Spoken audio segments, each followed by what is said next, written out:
This thing wants to tell me that I'm live. Wait, I think we are in business now.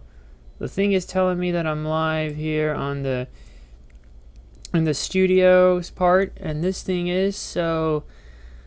Yeah, I bet you weren't expecting us to be back so sudden all of a sudden, but old Steven here wanted to actually do this pay-per-view, and we don't normally talk about Ring of... Oh shit, wrong capture. You are not supposed to see that. Let me see. Shut up. It was just the YouTube studio here. I thought I... Okay, there we go. This is what you're supposed to see. Yes, we're talking about Ring of Honor Death Before Dishonor.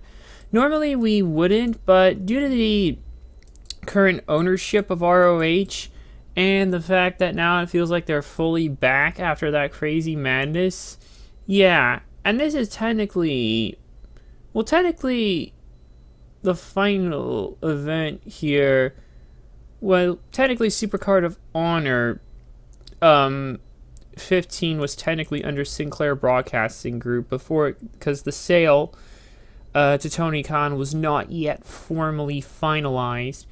So now it has been. So Death Before Dishonor will be the first live event under the ownership of Tony Khan. And man, we've got ourselves one hell of a card, actually. And a lot of title matches. I will just tell you that much. About a grand total of 1, 2, 3, and 4, and 5, and 6. And yet only 5 of them have actual background. We'll just see how this happens.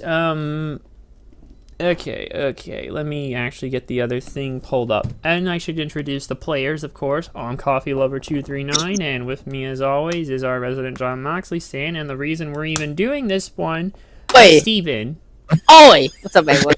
Oi, indeed.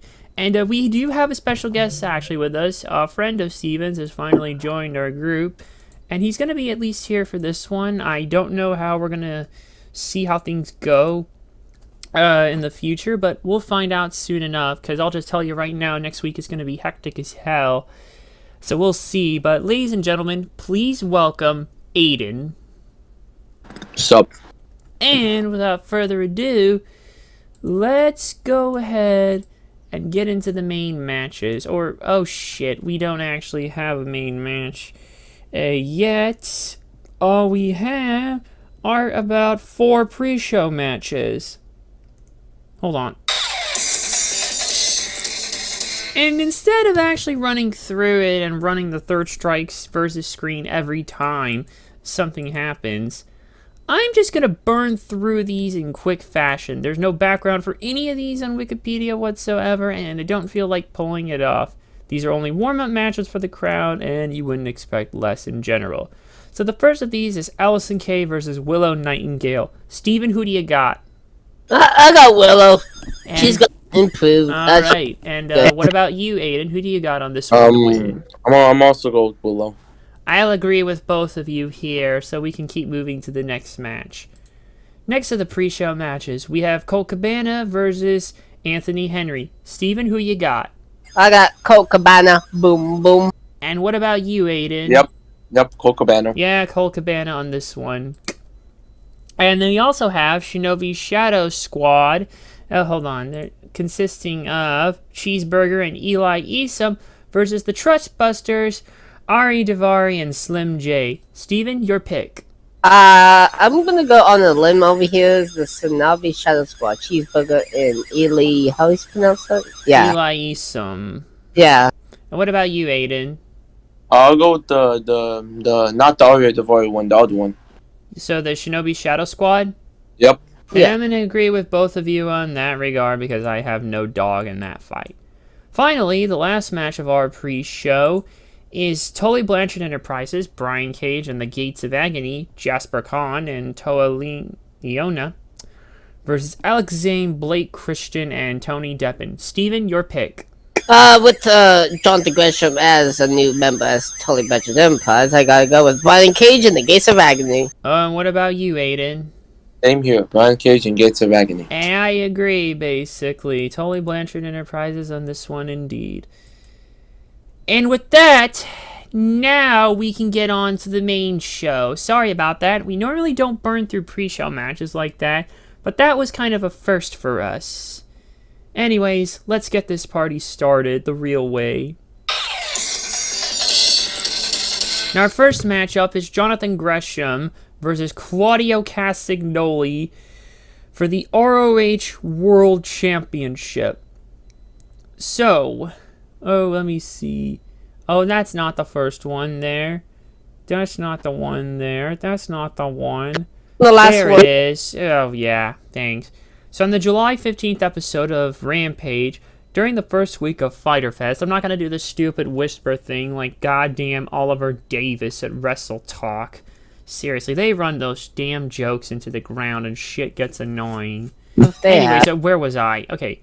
Jonathan Gresham, who recently turned heel and aligned with Tully Blanchard's stable, Tully Blanchard Enterprises, defeated Lee Moriarty to retain the ROH World Championship. In a post-match interview, Gresham would claim to be the best professional wrestler in the world before being confronted by Claudio Castagnoli, the former Cesaro of the Blackpool Combat Club. As a result, Gresham will face Castagnoli for the title at Death Before Dishonor, marking Castagnoli's first Ring of Honor match in over a decade. That's crazy. And that alone, I think, has made this match a pretty goddamn big deal.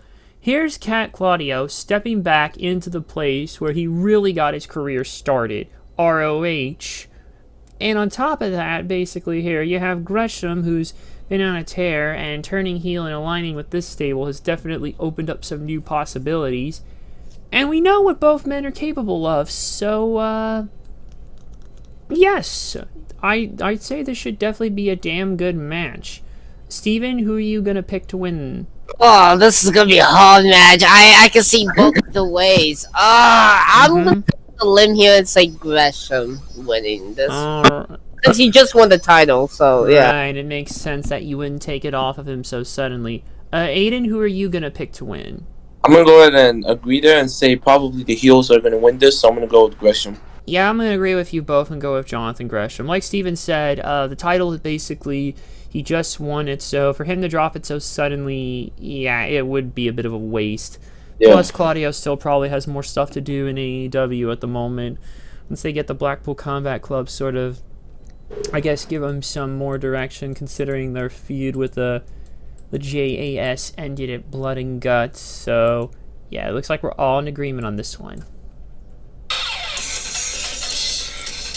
Our next match is Samoa Joe versus Jay Lethal for the ROH World Television Championship. At Supercard of Honor, Jay Lethal turned heel by delivering a low blow to Lee Moriarty before beating him with a rope-assisted pinfall. He would later attack Moriarty's mentor, Matt Sydal, who was in crutches before being stopped by AEW producer and friend Sanjay Dutt. Later in the night, after Jonathan Gresham defeated Bandito to become the undisputed ROH World Champion, Gresham's former partner Lethal came out and declared he should be Gresham's next challenger.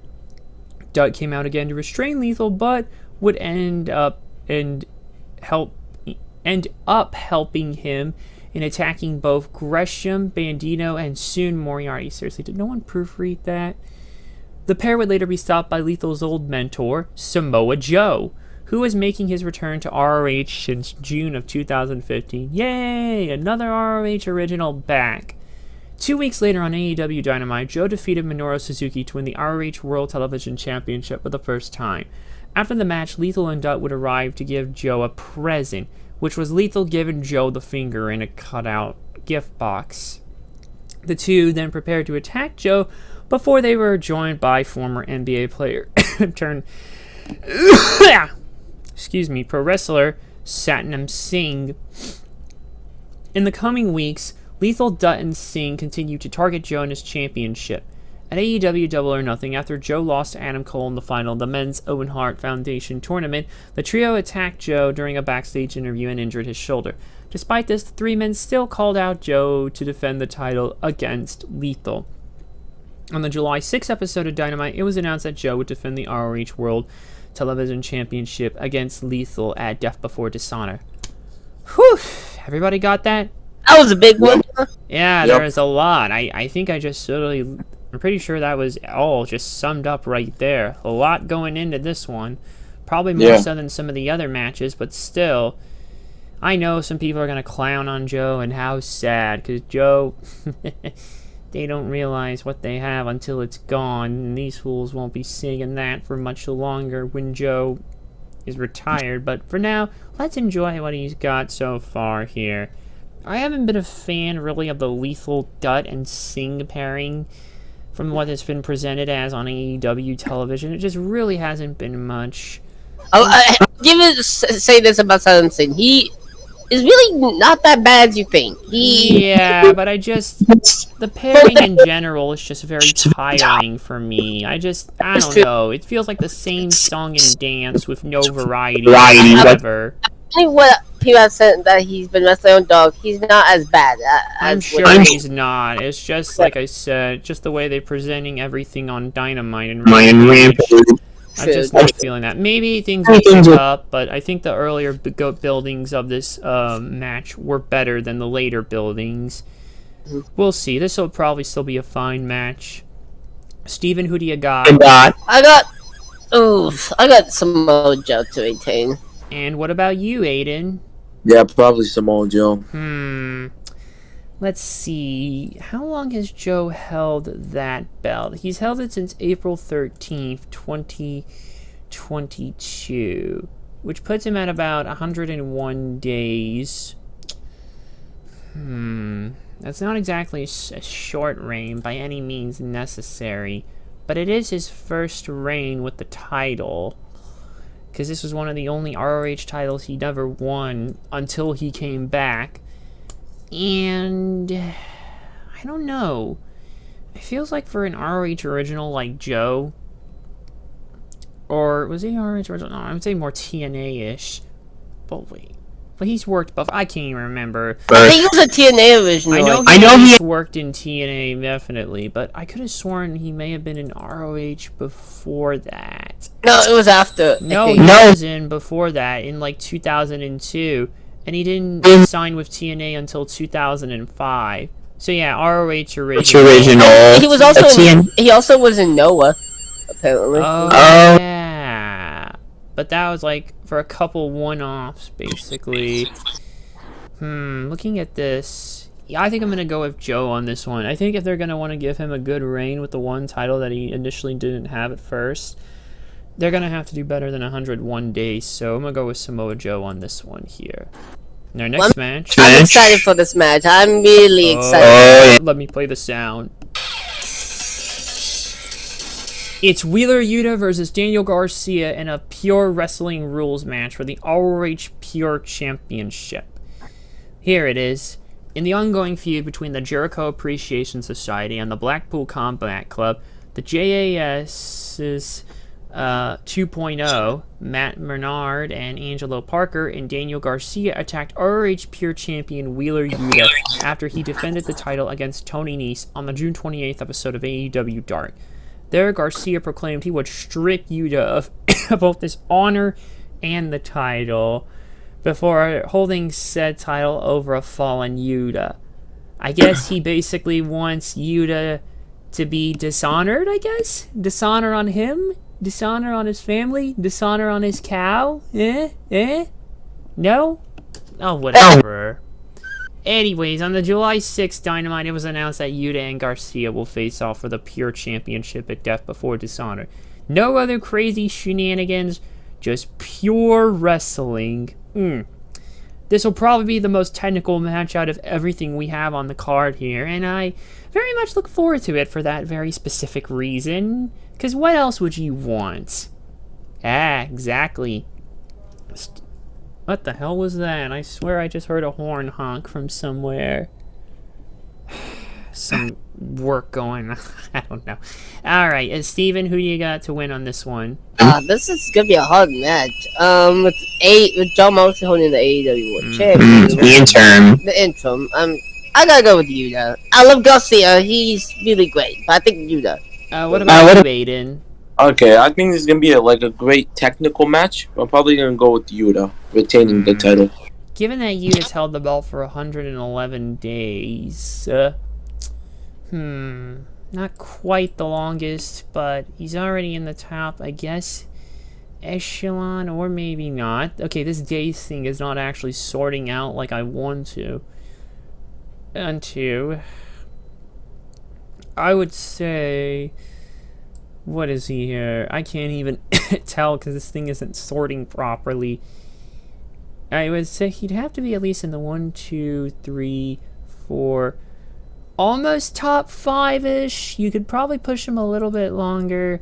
Ring of Honor's not the type to bounce idols from people to people, hot potatoing them, which is a good thing. So I'm gonna go with Wheeler, Utah on this one. Okay, next up. It's FTR, Cash Wheeler, and Dax Hardwood versus the Briscoe brothers, Jay and Mark, in a 2 out of 3 falls match for the ROH World Tag Team Championship. Oh boy. At Supercard of Honor, FTR, Cash Wheeler, and Dax Hardwood defeated the Briscoe brothers, Jay and Mark, to win the ROH World Tag Team Championship.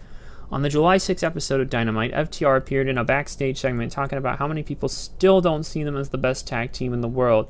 As such, they challenged the Briscoes, who are now working for Impact Wrestling, to a rematch at Death Before Dishonor. The following day, the Briscoes responded on their Twitter account, going on about how they have been working several shows a day in order to provide for their families, including wrestling at Impact's Multiverse of Matches event before wrestling at Supercard of Honor. Now seeing FTR as the team being overworked, they officially accepted the title match for Death Before Dishonor. On July 15th, during a face-to-face meeting between the two teams, a 2 out of 3 falls match stipulation was added to the match. Sadly, Warner, at the moment, at one point, didn't want the Briscoes on their networks, basically, because of some past comments from one of them. I forget who exactly. But things, if you saw the recent promo that Dax cut on Dynamite, you may have actually seen now, I think that they actually did mention them, so maybe there is a chance that something may be worked out, because quite frankly, from what I've seen of the Briscoes, they're too damn good to not bring in at this point, quite frankly, to eventually cross over into AEW. And of course, FTR has just been on a tear, pretty much. I think we easily have a contender for Tag Team of the Year, quite frankly, in FTR. And I'm pretty happy with what they've been doing, but who knows where else we've got. I heard their last match was pretty good at Supercard of Honor. I didn't get a chance to see it. I know I should, if I wasn't bogged down with other stuff to watch. Yeah, it is what it is. But ultimately, we'll just see here. Either way, this also has a potential to steal the show and possibly be match of the night. Steven, who you got? I got FTR. Nice. What about you, Aiden? Probably FTR as well, because, like, yeah, just FTR. FTR has been on a tear as of late, and I don't see this stopping their momentum with the Briscoes back here. Unless they, God forbid, some crazy thing happens, but you never know. Yeah, I'm going to go with FTR on this one as well. So next up, it's Mercedes Martinez versus Serena Deeb in a singles match. How am I saying single match? Mercedes Martinez versus Serena Deeb for the ROH Women's World Championship. There, that's what I meant to say. Sorry, people. Crazy. Okay, where was I?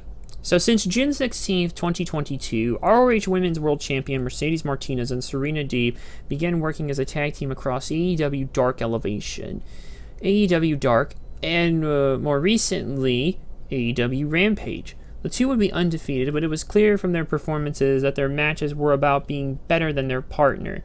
Deeb would even make it public that she has priorities in taking Martinez's title. On the July 8th episode of Rampage, after Martinez and Deeb won their match, the latter attacked the former before holding the title above her head. On July 12th, it was announced that Deeb will challenge Martinez for ROH Women's World Championship at Death Before Dishonor. So, you have a brawler in Martinez, and you have the in-ring veteran in Deeb. I think I just summed it up right there, quite frankly. No more words. Steven, who are you gonna pick to win? I got. That's hard. That's hard. Shit. I think Mercedes. I'm gonna go Mercedes. Okay, you were struggling there a little bit. Anyways, Aiden, what about you? Who you got on this one? That's hard, bruh. I'm gonna go with Yeah, I'm just gonna go with Mercedes. Actually, Let's see. Well, let's see. How long has Mercedes held the belt? Since May 4th, and you put it up with this current reign, which is very much different from the old Women of Honor belt, basically. So that old title has been discontinued, and this lineage is starting to run it here. If we take a look,